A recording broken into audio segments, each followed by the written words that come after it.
The US is losing $30 billion. And this is not from inflation or war, but from a policy that has backfired spectacularly. Last year, 13 million tourists canceled their American dreams. But is this just the beginning? Because by the end, you'll understand why this isn't just a tourism crisis. It is a fatal blow to America's global reputation. Picture this. You've saved for years to visit Disneyland or see the Grand Canyon, only to be hit with a $250 paywall just to apply. That's the reality for millions now abandoning the US, while Canada, Japan, and Europe roll out the red carpet. Hotels in America are empty, small businesses are collapsing, and cities like New York and Orlando are bleeding jobs. But here's the twist. This wasn't an accident. It was a choice. Today, we uncover how America's visa fee hike sparked a tourism collapse, and why the worst is yet to come. How we got here? Overnight, America turned tourism into a luxury. July 2025. Visa fees spiked 35% to $250, even for ESTA waivers. For Ana Silva, a Brazilian teacher, that meant canceling her family's Disney trip. $1,000 just to apply, she says. That was our hotel budget. The fallout? A 31% nosedive in applications. Florida shed 12,000 jobs in a month. But here's the twist. While America built barriers, competitors demolished theirs. Canada's 7 ETA takes 5 minutes. Japan scrapped visas for 70-plus nations. The EU's new digital pass? €7 for 3 years. Result?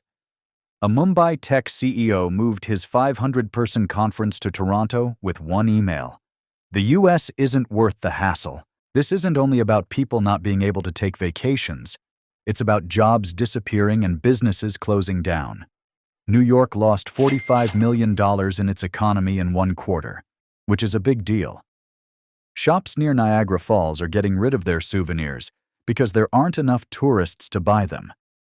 Even Uber drivers noticed a drop in airport rides, down 20%.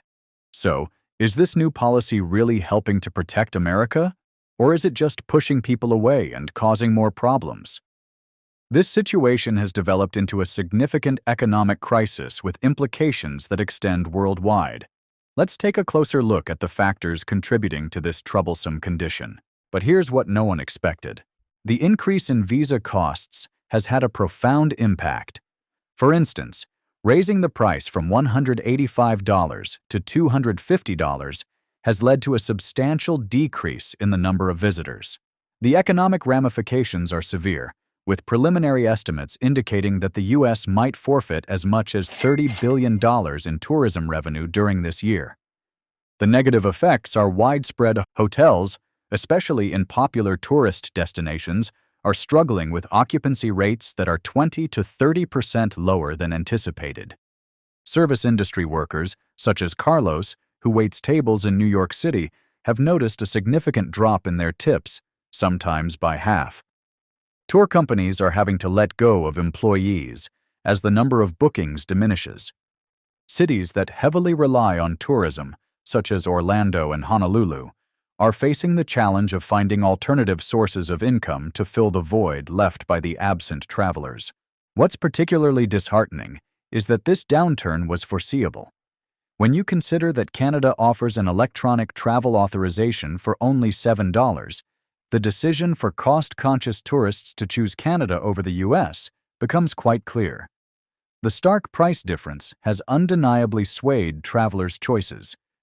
The personal consequences of this policy mess are what's really troubling. You can feel the annoyance spreading across social media platforms. The number "too expensive to visit America" tag is gaining a lot of attention, and travel forums are full of sad tales about vacations that had to be called off. The anger isn't just coming from people living outside the US either. Those who work in tourism here are also upset. Take the bilingual tour guides in LA, for example. They're losing work. Or the Uber drivers at big airports who are seeing fewer customers. And let's not forget the hotel staff who are having their hours cut. The numbers tell a sad story too. America's popularity with visitors from places like Brazil, India and Mexico is dropping, according to Pew Research. Meanwhile, other countries are taking full advantage of this situation. Take Canada, for instance.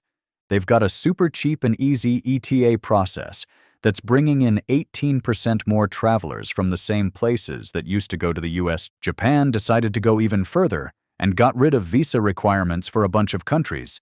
Now, their Welcome to Japan campaign is really paying off with a record number of tourists, and the European Union isn't far behind, planning to roll out their own easy-to-use visa system soon. When you compare, it's clear. America, charging $250 with long waits and a lot of questions.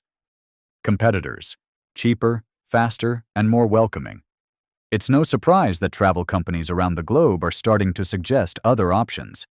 A travel agent in Tokyo said, "Why would I recommend a pricey, stressful US trip when Japan offers better deals and is easier to get to?"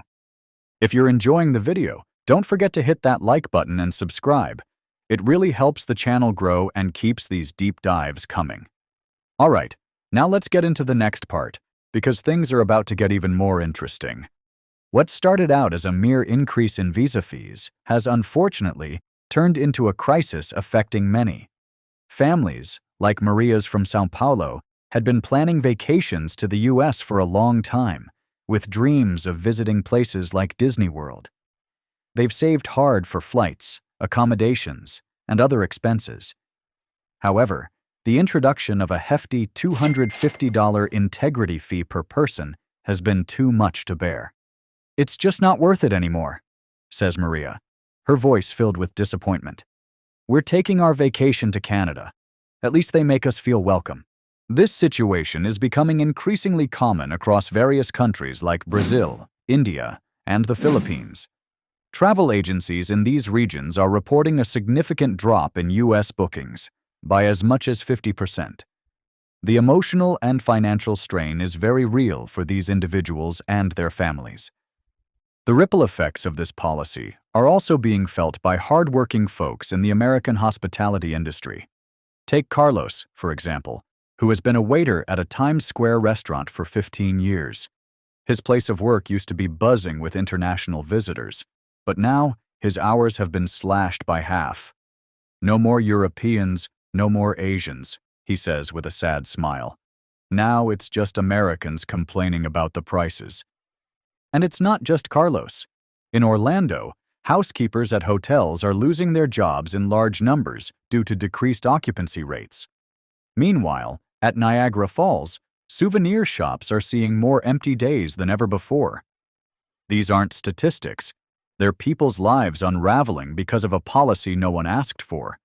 So what do the experts say about this crisis? The numbers are clear, and they're not in our favor. Experts are getting quite concerned. Dr. Lisa Chen at Harvard's Kennedy School is blunt. "We're not only losing tourists, we're losing the goodwill that comes with them. That $250 fee? It'll end up costing us 30 times that in missed earnings." Empty hotels and restaurants with fewer staff are the visible signs. But it gets more distressing when you consider that this was foreseeable. Canada took advantage of our mistake and saw their tourism income jump by 18% the very month we introduced our fees. And the human side of this is even more disheartening. Take Javier, a tour guide from Sedona with family roots going back 3 generations. "I used to have 10 Korean groups a month," he shares sadly, looking at a now empty lot. "This June, just 1, and they didn't show up. His situation is tough. He's planning to sell his van soon." Then there's Elena in Miami, who's had to cut back significantly because of the lack of guests. "No guests, no work," she explains, holding up a paycheck that's half what it used to be. "Now I clean Airbnbs when I can get the jobs." But the real kicker is how our competitors are capitalizing on our oversight. Japan is welcoming people with open arms, joking, "We'll take your cherry blossom fans," as they waive visas for over 70 countries. Dubai is running ads poking fun at our red tape. No interviews, no fees, just sun. And Mexico? They're luring our Midwest retirees with billboards saying, "Your Social Security goes further here." The saddest part is that the world's perception of us has shifted. A Berlin travel agent sums it up. America used to be the dream destination for families. Now, parents ask me to send their kids to Vancouver. The question on everyone's mind is this: what happened to make us go from the place everyone wanted to visit to the place they can't afford to leave? Is there a solution? A heated discussion is happening behind the scenes in Washington that's more significant than people may think. This isn't just a policy argument. It's impacting real lives, and everyone's looking to the U.S. for a resolution. Eliminate the charge now, the upset majority.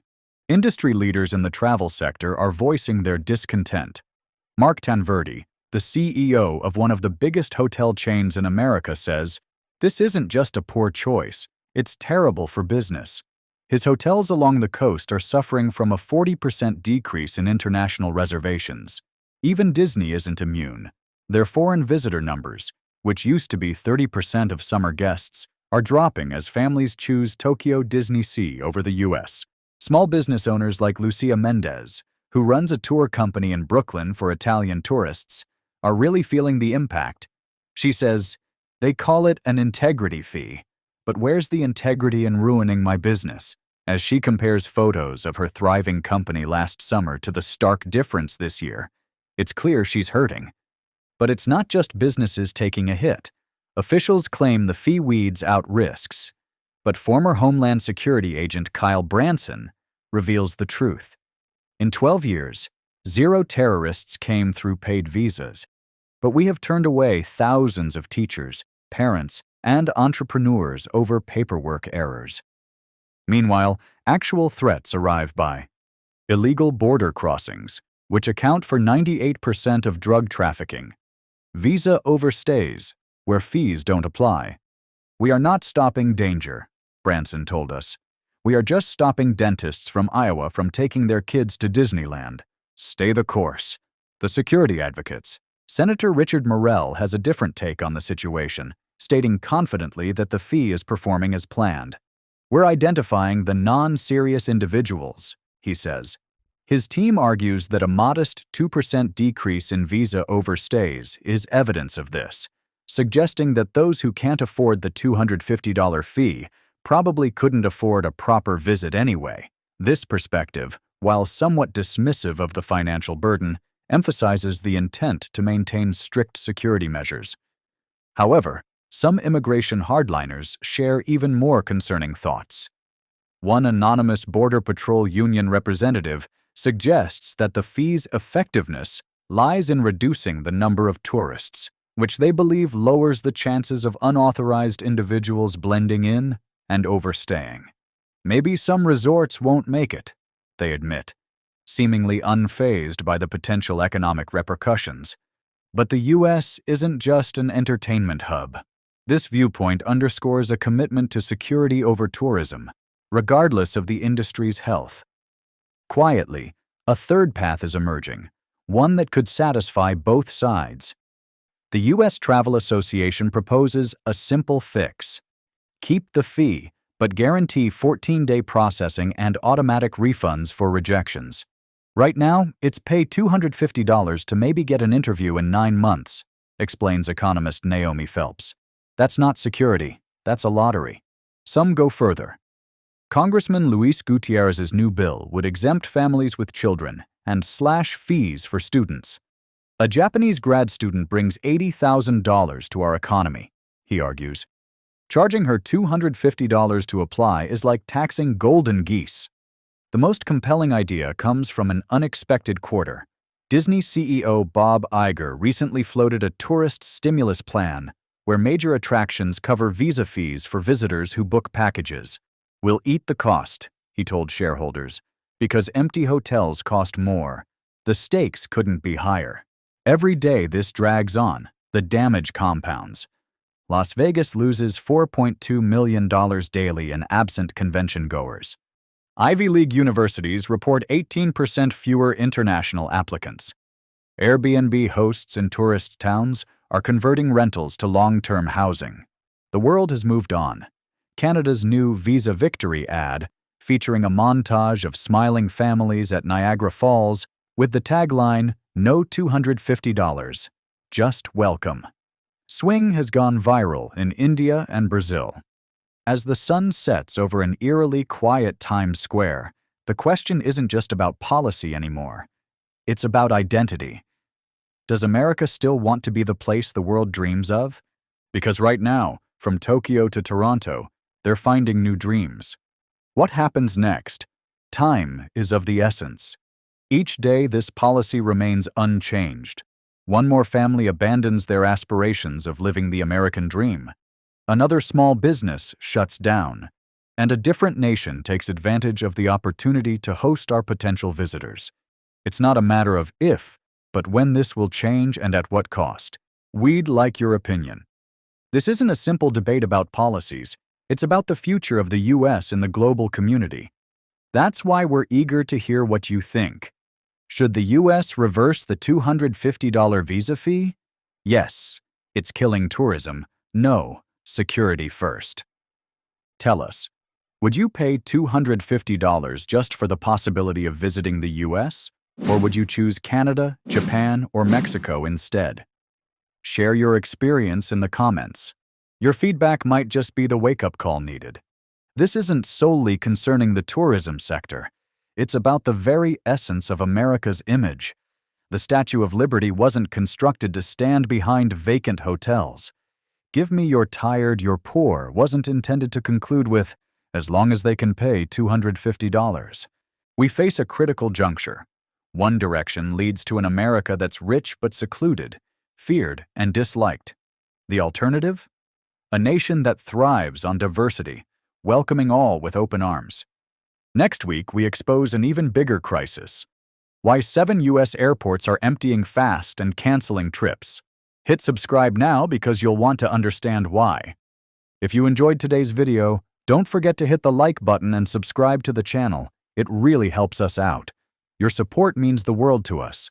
And before you go, check out the video on your screen right now. I'm sure you'll love it. Thanks for watching and see you in the next one.